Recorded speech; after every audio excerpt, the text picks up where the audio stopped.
Friends అందరూ ఎలా ఉన్నారు? నేనైతే చాలా బాగున్నాను. ఈ రోజు మీ ముందుకి మరొక రెసిపీతో వచ్చేసాను. అదేంటంటే కాకరకాయ ఫ్రై. సో నేను కాకరకాయ అయితే పీల్ తీసుకొని ఈ విధంగా సన్నగా కట్ చేసుకొని కొంచెం ఉప్పు పసుపు వేసుకొని బాగా కలిపి పెట్టుకున్నాను. సో ముందుగా స్టవ్ని అయితే వెలిగించుకొని ఒక కడాయిని అయితే పెట్టుకున్నాను. కడాయిని బాగా హీట్ అవనిద్దాం. చూసారు కదా, ప్యాన్ అయితే హీట్ అయిపోయింది. సో నేను అందులో ఆయిల్ వేసుకుంటున్నాను. ఆయిల్ అయితే హీట్ అవనిద్దాం. చూసారు కదా, ఈ విధంగా కలిపి పెట్టుకుని ఈ విధంగా చేసుకుంటే కొంచెం చేదు ఉండదు అనమాట. చేదు చాలా తగ్గుతుంది. సో ఇట్లా ఈ విధంగా కలిపి వేసుకోవాలి.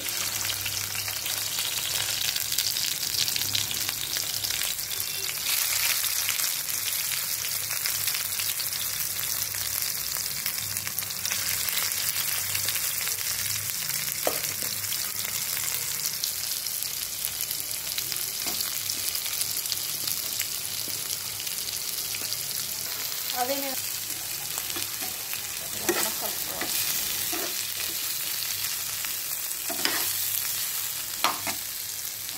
చూసాను కదా, ఈ విధంగా వేసుకొని మొత్తం ఒకసారి బాగా కలుపుకోవాలి. కలుపుకొని ఒక 2 minutes బాగా వేయించుకోవాలన్నమాట. చూసారు కదా, సో ఈ విధంగా అయితే నేను ఆ కాకరకాయలు నేర్పుకుంటూ వాటిలోకి నేను కారం అయితే రెడీ చేసుకుంటున్నా. సో కొంచెం పల్లీలు, అలాగే కారం, కొంచెం ఉప్పు, వెల్లిపాయ రెమ్మలు వేసుకున్నాను. సో వీటిని అయితే మిక్సీ పడదాం.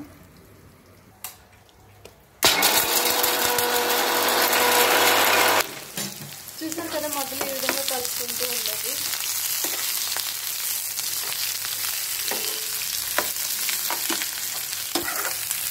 ఒకసారి కలుపుకొని మళ్ళీ వేయించుకోవాలి.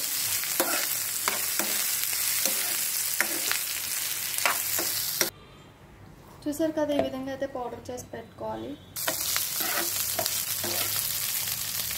చూసారు కదా, ఈ విధంగా అయితే అయిపోయింది. సో ఇప్పుడు ముందుగా ప్రిపేర్ చేసుకున్న పౌడర్ని అయితే వేస్తున్నాం.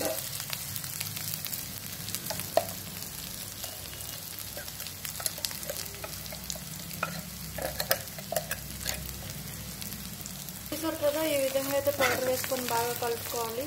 బాగా కలుపుకొని ఒక 2 minutes బాగా వేయించుకోవాలి. ఇప్పుడు కాకరకాయ ఫ్రై రెసిపీ రెడీ అయిపోతుంది ఎంతో టేస్టీగా. చూసారు కదా, ఈ రెసిపీ మీకు నచ్చినట్లయితే ఇంట్లో ట్రై చేయండి. టేస్ట్ ఎలా ఉందో నాకు కామెంట్ బాక్స్లో కామెంట్ చేయండి.